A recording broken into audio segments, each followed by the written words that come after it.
The concert gave John cause for satisfaction. "I can't remember when I had such a good time," he said. "It was fantastic."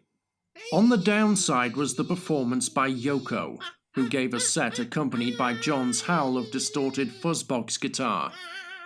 This was the introduction of a set which combined rock music and avant-garde performance art, with a series of Yoko's guttural shrieks, interspersed by John's guitar feedback accompaniment. People were surprised, when I suddenly used to start screaming during our concerts, Yoko recalled. But they didn't realize I had vocal training, The audience wasn't impressed. Press articles of her performance report howls of derision from the audience following her act. Larry LeBlanc, a Canadian reporter at the show, remembers, "People were polite.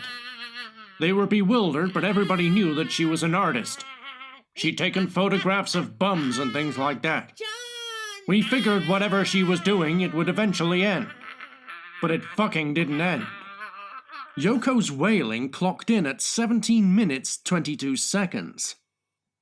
When John and Yoko had last played together at Cambridge University, with a not too dissimilar performance to Montreal from Yoko, it was half expected that their set would not be straightforward, so the content of their performance could have been expected to be controversial. But the second half performance by Yoko at the Toronto concert was about as welcome as King Herod in Mothercare. "I remember the show. People were throwing bottles at Yoko Ono," recalls Little Richard. "They were throwing everything at her.